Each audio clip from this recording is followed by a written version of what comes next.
Notre Père qui es aux cieux, nous te prions de bien vouloir nous conduire durant cette nouvelle étude, par ton Esprit Saint que nous réclamons, au nom de Jésus-Christ, ton Fils. Amen. Alors je vous salue tous fraternellement au nom de Jésus-Christ et vous remercie de me faire l'honneur de vous arrêter sur ma chaîne. Nous allons poursuivre notre série consacrée au mariage. Après l'épisode numéro 1, intitulé Le mariage entre Adam et Ève, l'épisode numéro 2 s'intitule Le mariage entre Joseph et Marie. Deux personnages historiques que l'on remet en avant à l'occasion des fêtes de Noël. Mais connaissons-nous vraiment leur histoire, leur origine, les épreuves qu'ils ont dû traverser pour arriver jusqu'à cette union? C'est ce que je vous propose de voir maintenant dans ce nouveau bulletin météo prophétique. Marie était une vierge fiancée à un homme nommé Joseph. Marie était un prénom très répandu en Israël. Et pourtant, sa signification exacte s'est perdue avec le temps. Le nom de Marie rappelait en Israël la sœur de Moïse, celle qui avait tendrement veillé sur son frère avant qu'il ne soit sauvé des eaux. Les Écritures inspirées ne donnent aucune indication, ni sur son père, ni sur sa mère. Seul son statut de vierge fiancée est mis en avant. Marie était parente d'Élisabeth, la mère de Jean le Baptiste, qui était elle-même une descendante des filles d'Aaron, le souverain sacrificateur et frère de Moïse. Nous voyons ici, avec ces quelques éléments, que nous tournons autour de la notion de prêtrise et de sacrifice. Un rappel pour la sœur de Moïse, un rappel vers le frère de Moïse. Marie était donc immergée dans la tribu de Lévi. Et en effet, Marie n'appartenait ni à la tribu de Juda, ni à la maison de David, mais était très certainement une descendante des filles de Lévi, l'une des 12 tribus d'Israël. Quelle était la spécificité de cette tribu? Cette tribu, l'Éternel l'avait mise à part, consacrée. Pourquoi? Parce qu'à l'occasion de la montée de Moïse à la montagne pour recevoir les tables de pierre sur lesquelles étaient inscrits les 10 commandements, les enfants d'Israël avaient fait une fête en l'honneur des dieux de l'Égypte, desquels ils avaient été délivrés. Seule la maison de Moïse d'Aaron, la tribu de Lévi, sont restés fidèles à l'Éternel et ne sont pas prosternés devant le veau d'or. Aussi, l'Éternel les a richement bénis et leur a donné un héritage spécial qui est bien plus élevé que n'importe quelle richesse terrestre. Il s'agit de l'Éternel lui-même qui sera leur héritage. Ainsi, les sacrifices de l'Éternel, le Dieu d'Israël, faits par feu, c'est là l'héritage de la tribu de Lévi. Autrement dit, Marie était qualifiée pour parler à son futur enfant de tout ce qui concernait le sacrifice. Et nous savons que Jésus est venu pour offrir son corps en sacrifice pour le monde. Qui était donc mieux placé qu'une fille de Lévi pour pouvoir parler à Jésus de ce qui concernait toute la sacrificature qui était réservée aux enfants de Lévi.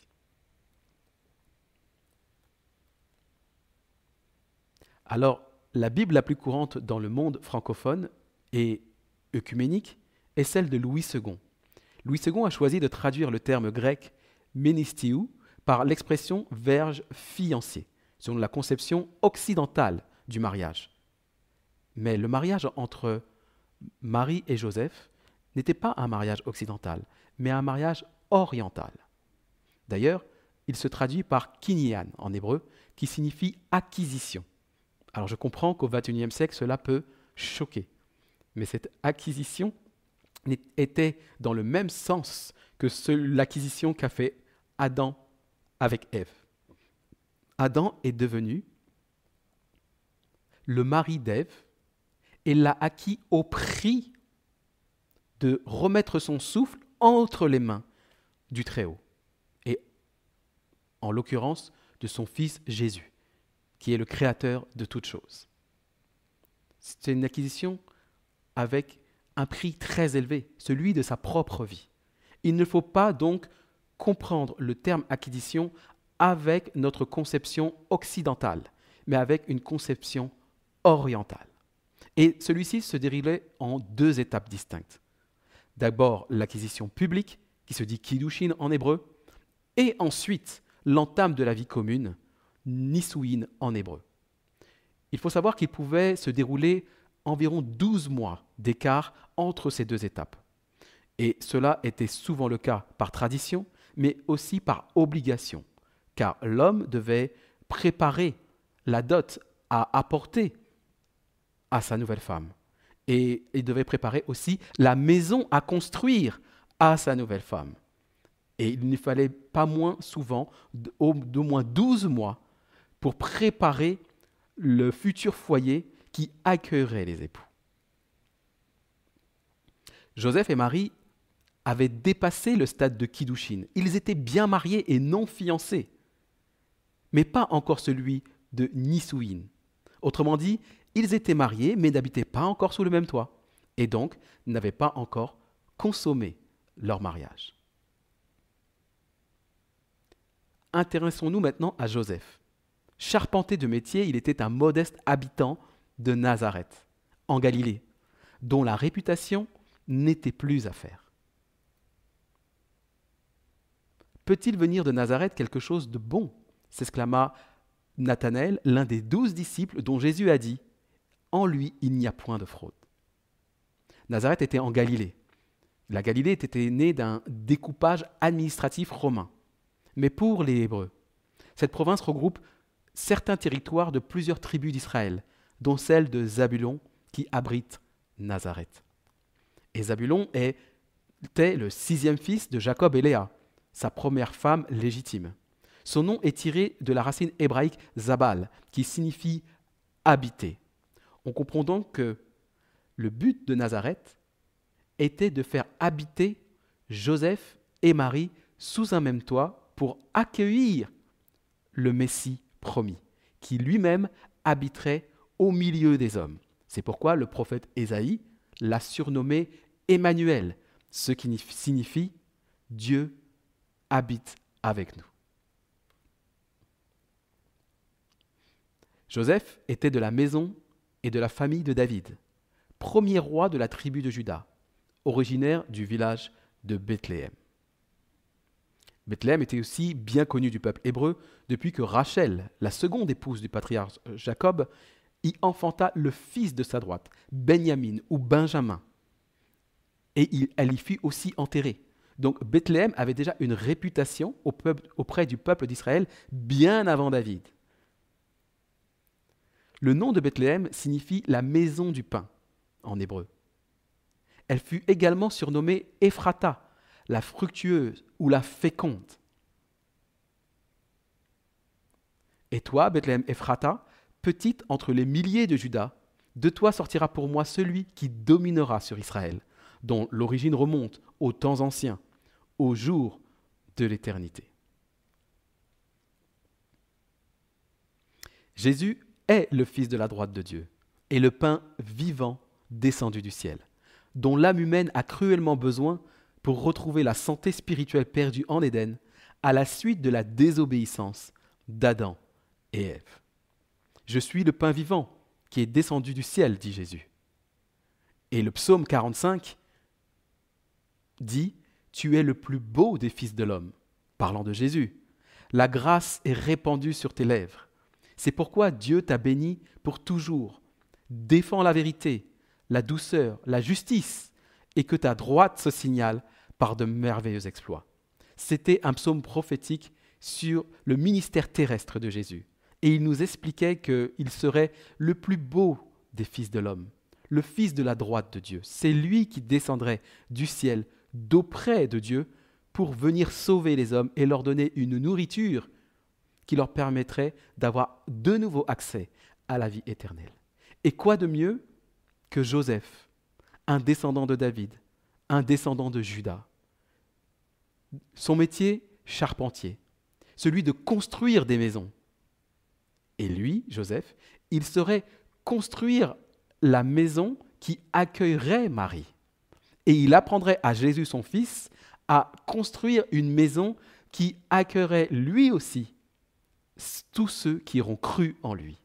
Jésus est le bâtisseur de la nouvelle maison qui nous attend lorsqu'il reviendra. N'est-ce pas des parents merveilleux que Dieu a choisis? Il n'y avait aucun hasard dans le choix de Marie et de Joseph, car tout ce qu'il voulait, c'était le bien de son fils bien-aimé et le nôtre par ricochet. Un jour, l'ange Gabriel fut envoyé par Dieu auprès de Marie.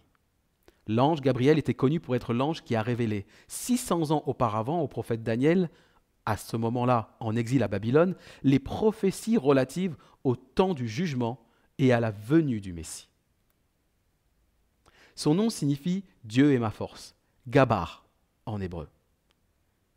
Gabriel occupe une haute position d'honneur dans les parvis célestes. C'est l'ange qui suit immédiatement le Fils de Dieu, Jésus, quant au rang, et qui a été choisi pour découvrir aux hommes pécheurs les desseins de Dieu.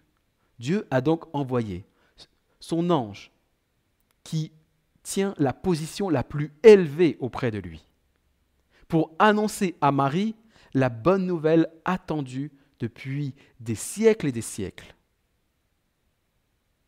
à savoir la naissance d'un fils qui viendrait sauver l'humanité. Et si vous regardez de manière historique les différentes civilisations qui ont peuplé ce monde, il n'y a pas un endroit où il n'existait pas une statue d'une femme portant un enfant, espérant être le peuple, la civilisation, la nation au milieu de laquelle naîtrait ce fils promis. Toutes les femmes espéraient être celles qui seraient choisies par Dieu pour porter le Fils divin. La plupart du temps, c'était des reines avec des positions élevées qui étaient retranscrites en statues pour que le peuple adore ce roi et cette reine. Et je ne voudrais pas prolonger, mais nous pourrons voir dans d'autres études que le symbole de Marie en tant que vierge et statufiée était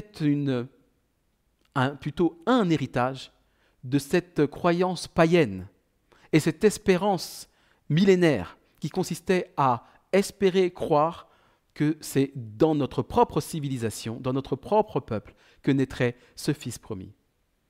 Mais Dieu avait son dessein de toute éternité.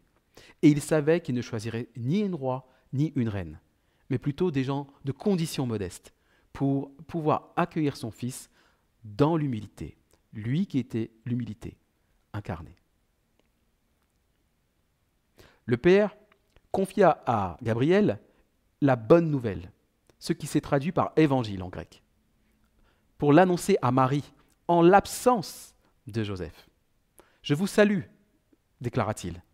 Cette salutation exprimait la joie de Gabriel d'avoir l'honneur d'annoncer la bonne nouvelle de la réalisation de la promesse de Dieu. Une grâce unique est accordée à Marie parmi toutes les femmes de tous les temps. Dieu a vu en Marie celle qui veillerait tendrement sur son Fils unique, monogénise, jusqu'à ce qu'il soit sorti de l'eau du baptême. Quand je vous disais en introduction que Marie représentait par son nom la sœur de Moïse, on voit que dans sa mission terrestre en tant que future mère de Jésus, qu'elle devait aussi veiller sur son fils jusqu'à ce qu'il se fasse baptiser par son cousin Jean le Baptiste. Et quand on reprend l'histoire des 4 livres qui composent l'Évangile, il est noté que Jésus est resté dans son cercle familial auprès de sa mère jusqu'à l'âge de 30 ans, où il décida d'aller se faire baptiser au Jourdain. C'est exactement ce que nous retrouvons ici dans cette histoire.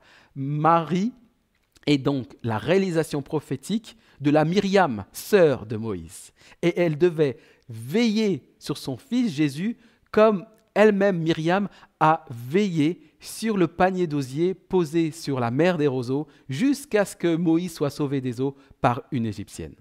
Ici, ce n'est pas l'Égypte qui viendra au secours du Fils de Dieu, mais Dieu lui-même, avec ses saints anges.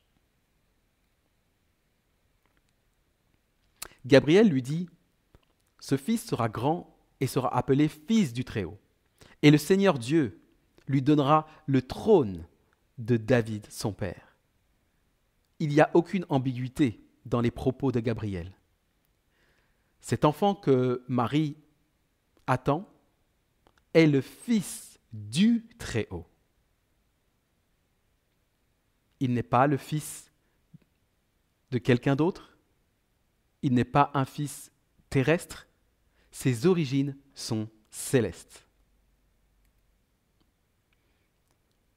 Joseph et Marie étant déjà mariés, nous l'avons vu, l'ange lui explique que Jésus aura donc deux filiations. Une filiation divine, fils de Dieu, et une filiation humaine, fils de David, David son père. Comment cela est-ce possible ? Comment réconcilier ces deux idées ? David était connu pour être l'homme selon le cœur de Dieu.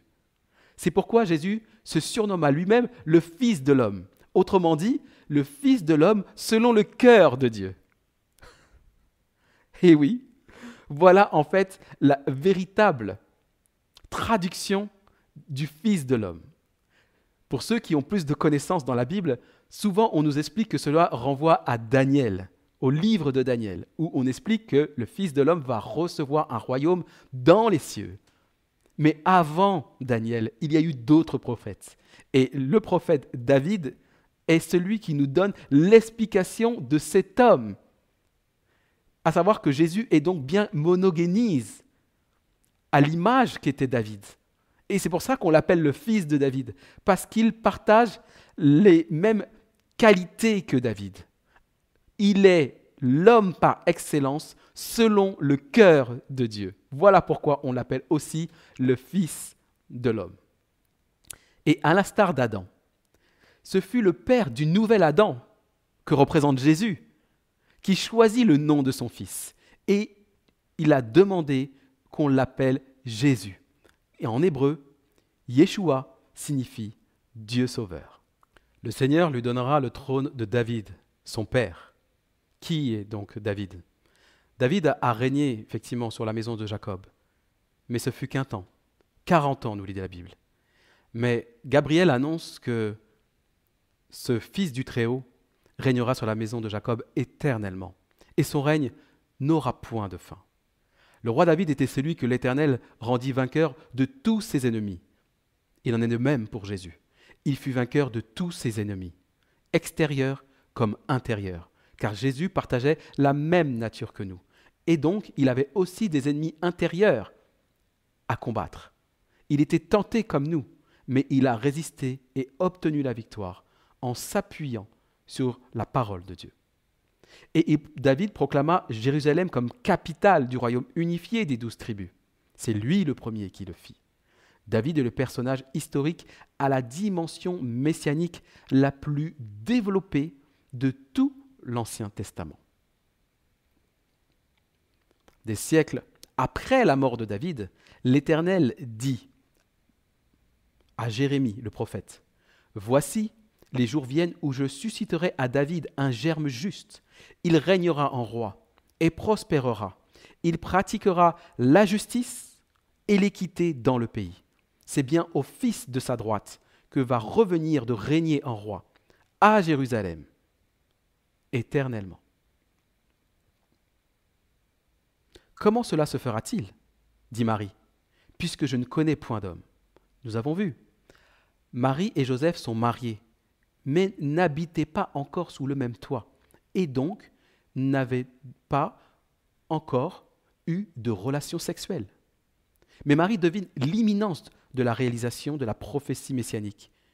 Cependant, elle ne comprend pas sa mise en œuvre, sans d'abord passer par Nisouyin, le temps de l'union charnelle entre les époux. Ce n'était pas un manque de foi qu'avait Marie. C'était simplement une question innocente qui poussait Marie, dans ses limites humaines, à comprendre comment cela serait possible pour un être humain de pouvoir engendrer le Fils de Dieu. Parce qu'elle avait appris selon sa tradition rabbinique, que loin le Messie, ultime, le fils de David, au trône d'Israël, serait un descendant de David, mais le fruit de ses entrailles. Il y a beaucoup de communautés chrétiennes, et malheureusement dans la communauté adventiste, il est aussi admis que ce serait forcément un fruit des entrailles de David. Ce qui veut dire qu'il y aurait eu des relations sexuelles entre Joseph et Marie pour donner naissance à Jésus. Mais ce n'est pas ce que dit la Bible, ni dans l'Ancien, ni dans le Nouveau Testament. Et pourquoi ? On le sait parce que Jésus lui-même en a parlé. Jésus, interrogeant les pharisiens, leur dit « Comment donc David, animé par l'Esprit, l'appelle-t-il Seigneur ? Si donc David l'appelle Seigneur, comment donc est-il aussi son fils ? Ce n'est pas possible. Si le Fils préexiste au Père, c'est que le Père n'est pas vraiment le Père. Et que le Fils ne l'est pas vraiment au niveau de la chair. Donc, ici, le lien qui existe entre David et Jésus n'est pas un lien charnel, mais c'est un lien spirituel. C'est ça qu'il faut comprendre. Et la promesse de donner à David un fils issu de ses entrailles sur son trône était conditionnée. C'est-à-dire que si tes fils prennent garde à leur voie, en marchant avec fidélité devant moi, de tout leur cœur, de toute leur âme, tu ne manqueras jamais d'un successeur sur le trône d'Israël. Mais nous connaissons l'histoire. Dieu a accompli sa promesse. Il a mis un fruit des entrailles de David sur le trône. Il s'appelle Salomon. Salomon fut le dernier roi assis sur le trône d'Israël unifié à Jérusalem, parce qu'il fit ce qui est mal aux yeux de l'Éternel. Dieu l'épargna, mais à sa mort, son royaume fut divisé. Et Sédécias fut le dernier roi assis sur le trône de Juda. Israël s'était retiré de Juda. Il ne restait plus que Juda intégrant la tribu de Benjamin. Et Sédécias fut le dernier roi assis sur le trône de Juda, parce qu'il fit ce qui est mal aux yeux de l'Éternel. Et il assista impuissant à la destruction de Jérusalem, la capitale de David, et à la déportation de Juda. Autrement dit, il était terminé pour les descendants de David d'avoir accès au trône et de voir assis sur le trône un fruit des entrailles du roi David. Les conditions posées par l'Éternel n'étaient plus respectées. Il fallait donc agir d'une autre manière afin d'accomplir les promesses de Dieu. Promesse faite à Juda de mettre sur son trône quelqu'un qui soit de sa descendance. Promesse faite à David de mettre un germe issu de lui sur le trône. Mais comment cela peut-il être possible sans avoir de relations sexuelles ? Poursuivons cette étude. L'ange accepta de répondre à la question de Marie, qui ne faisait pas preuve d'un manque de foi, mais d'une honnêteté enfantine sur sa condition maritale. L'ange lui dit, « Le Saint-Esprit viendra sur toi, et la puissance du Très-Haut te couvrira de son ombre. C'est pourquoi le Saint-Enfant qui naîtra de toi sera appelé Fils de Dieu. » Et pour fortifier sa foi en Dieu, l'ange Gabriel, dont le nom signifie « fortifié », ajouta « Voici Élisabeth, ta parente, celle des filles d'Aaron.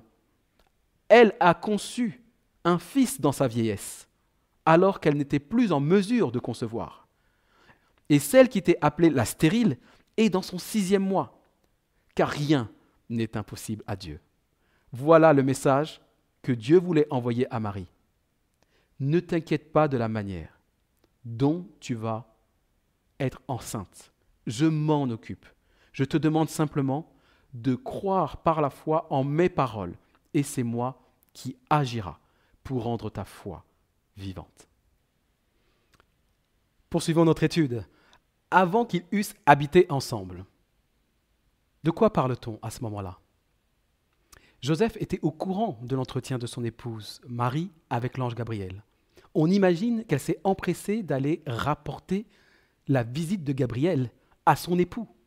Parce que ce n'est pas tous les jours qu'un ange vient nous visiter, et encore plus avec un message aussi extraordinaire. Mais cette annonce travaillait sa conscience, et dans son humilité, il ne pensait pas être digne d'être le père terrestre du Dieu sauveur.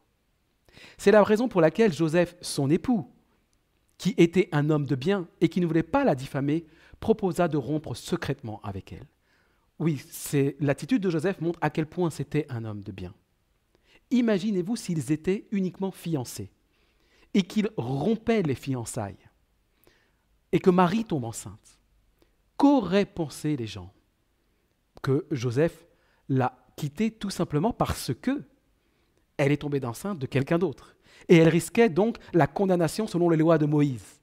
Et lorsque vous commettez l'adultère, qu'est-ce qu'il y a pour vous qui vous attend en tant que femme? C'est la lapidation. Voilà ce que Joseph voulait éviter à Marie. Voyez à quel point, c'était un homme de bien. Tout comme Jésus. Il était une figure de Jésus. Mais de quoi parle-t-il, Nicolas, encore? Je vais vous expliquer. Avançons dans le temps. Lorsque Jésus a comparu devant Pilate, Pilate a écouté la voix du peuple et a condamné Jésus à la crucifixion. Pendant la nuit, sa femme a eu un songe. Elle a été tourmentée par la décision de son mari. Et pendant ce songe, quel est-il dit à cette épouse? Laisse cet homme de bien. Il est innocent, il ne mérite pas la mort. Change d'avis avant qu'il ne soit trop tard. C'est un homme de bien. Donc vous voyez que dans la Bible, l'expression homme de bien se réfère à celui qui est un homme selon le cœur de Dieu. Et qu'est-ce qu'un homme selon le cœur de Dieu? C'est le Fils de l'homme. Donc Joseph préfigurait le Fils de l'homme, l'homme de bien. Voilà le Père que Dieu a choisi pour son Fils, un homme de bien. Et il voulait rompre parce qu'il ne se sentait pas à la hauteur de cet honneur. C'était donc un homme humble. Joseph, fils de David, lui dit l'ange, ne crains pas de prendre avec toi Marie, ta femme, non ta fiancée, ta femme, car l'enfant qu'elle a conçu vient du Saint-Esprit. Autrement dit, c'est le Saint-Esprit et le canal par lequel Dieu, le Père, peut communiquer avec tous. C'est ce que j'explique depuis longtemps dans mes bulletins météo prophétiques. Mais je sais aussi qu'il y a des avis contraires et que le mouvement trinitaire dit qu'un Dieu en 3 personnes, 3 personnes séparées, le Père, le Fils et le Saint-Esprit. Mais si vous avez raison, en imaginant que nous suivions votre interprétation de la Bible, Jésus est le Fils du Saint-Esprit et non le Fils du Très-Haut. Ou sinon, Gabriel se contredit et il ment, puisqu'il a dit à Marie que c'était le Fils du Très-Haut et il dit à Joseph qu'il vient du Saint-Esprit. Comment réconciliez-vous ces 2 paroles? Et il me semble que dans la Bible, nous ne trouvons nulle part que Jésus est le Fils du Saint-Esprit. Mais nous trouvons partout que Jésus est le Fils du Père, le Fils du Très-Haut, le Fils de Dieu. Donc expliquez-moi, je suis qu'un étudiant naïf et prêt à vous écouter. Comment réconciliez-vous ces 2 paroles du même ange, l'ange Gabriel, celui qui suit immédiatement le Fils de Dieu quant à son rang dans l'administration du ciel? Avant qu'ils eussent habité ensemble, l'ange ajouta, « Elle enfantera un fils, et toi, Joseph, tu lui donneras le nom de Jésus. C'est lui qui sauvera son peuple de ses péchés. » Pour une 2e fois, l'ange confirme le nom que Jésus doit porter. Et l'explication à son nom, le Dieu sauveur. Non pas Dieu sauveur des Romains, non pas Dieu sauveur de quelconque envahisseur dont Israël a dû se défaire dans l'histoire, mais sauver le peuple d'Israël de ses propres péchés. Car c'est ses propres péchés qui l'ont amené à être vaincu par les ennemis extérieurs. Donc les premiers coupables, c'est les enfants d'Israël eux-mêmes, de leur condition. Les premiers coupables de notre condition, et ce sont nos mauvais choix. Ce que nous avons fait en contradiction avec la parole de Dieu. C'est ça qui nous condamne et qui nous fait avoir tant de problèmes dans nos vies respectives. Mais Jésus est venu pour nous sauver de nos problèmes et de nos ennemis intérieurs. C'est ce qui est la propension à faire passer notre volonté avant celle de Dieu. Mais Jésus est venu et lui, il a remporté la victoire. C'est ce qui l'a amené jusqu'à la croix. Non pas ce que je veux, mais ce que tu veux, Père. Si cette coupe pouvait s'éloigner de moi. Mais non pas ce que je veux, mais ce que tu veux, Père. Voilà comment Jésus a réussi à obtenir la victoire à notre place. Dieu, tout cela arrive afin que s'accomplisse ce que le Seigneur avait annoncé par le prophète Ésaïe, des siècles auparavant. Voici la Vierge sera enceinte, elle enfantera un fils et on lui donnera le nom d'Emmanuel, ce qui signifie Dieu avec nous. Il n'y a qu'un Dieu pour pouvoir agir et obtenir la victoire sur tous les péchés, vivre une vie terrestre pendant plus de 33 ans sans jamais pécher une seule fois, et ainsi devenir l'agneau de Dieu par excellence. Ce qu'il avait appris auprès de Marie, sa mère, la fille des descendants de Lévi, qui connaissait par l'histoire de sa famille très bien l'histoire des sacrifices et de la prêtrise, et a pu enseigner à son fils quel était le rôle exact du sacrifice pour que Israël obtienne auprès de Dieu le pardon de leurs péchés. Après avoir étudié, Jésus a mis en application, et il est devenu cet agneau par excellence, qui s'est livré lui-même sur la croix pour nous sauver, lui, le Dieu sauveur. Et Dieu envoya son ange Gabriel pour convaincre Joseph de faire partie du plan de la rédemption, en devenant le père terrestre de la racine et du rejeton de David. À son réveil, Joseph comprit l'importance de son rôle dans le plan de la rédemption et le véritable caractère de Dieu, en y associant le genre humain. Nous l'avions déjà vu dans l'épisode numéro 1. Dieu associe le genre humain dans l'administration de ses possessions. Il a donné à Adam le titre de vassal, mais de souverain de toutes les espèces vivantes sur la terre. Il ne s'est pas gardé de manière égoïste ce pouvoir. Il l'a partagé avec l'être humain. Et encore une fois, il veut bien partager, ne serait-ce qu'un temps, le rôle de père avec Joseph comme père terrestre. Quel amour et quelle confiance dans l'être humain. Joseph fit comme l'ange du Seigneur lui avait prescrit. Il prit immédiatement auprès de lui sa femme. Il a donc accompli le plan de Dieu, le plan du mariage tel qu'il était, le mariage oriental, le kiddushin suivi du nisuyin, c'est-à-dire la vie en commun sous le même toit qui pouvait commencer entre Joseph et Marie. Et tout ceci a permis à Joseph et Marie de devenir une seule chair.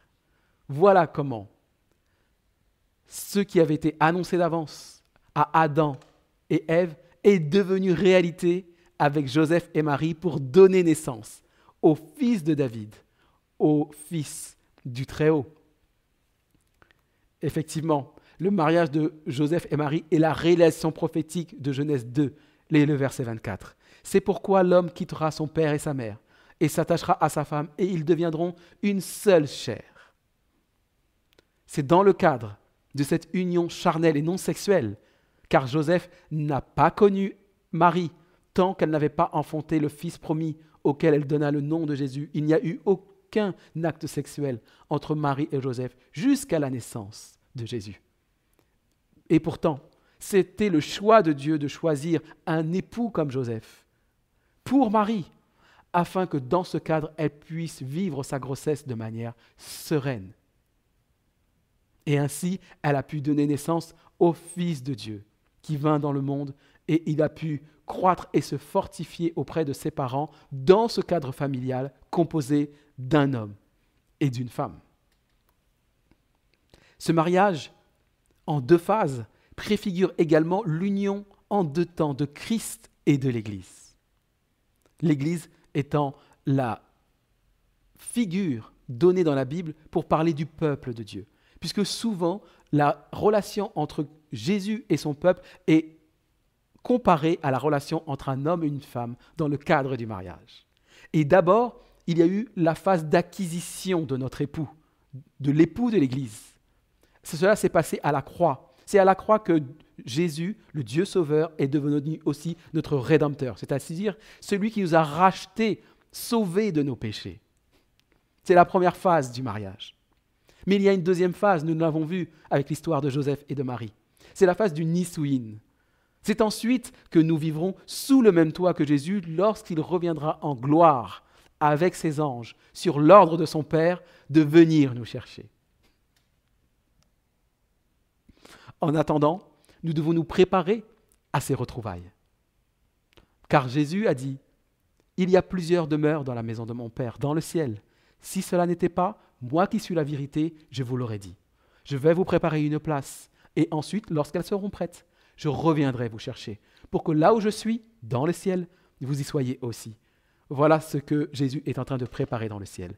Et il prépare une place à tous ceux qui s'attendent à le voir revenir et qu'il a accepté le sacrifice qu'il a accompli sous les instructions de sa mère Marie, qui était une fille des descendants de Lévi et qui a pu lui expliquer son rôle sur la terre. Et Joseph, lui, en tant que père, lui a expliqué son rôle en tant qu'homme, d'abord comme charpentier, celui qui construit la maison pour accueillir sa femme, et ensuite en tant que roi, lui-même descendant du roi David, pour savoir comment un roi doit se comporter auprès de sa femme. Quelle belle image sur laquelle nous allons nous laisser. Et je vous annonce aussi qu'il y aura un troisième et dernier épisode consacré au mariage. Ne le manquez pas. Ce sera l'épisode du mariage de Jésus. J'espère qu'il vous plaira. Que Dieu vous bénisse abondamment en attendant de nous revoir très bientôt. Amen.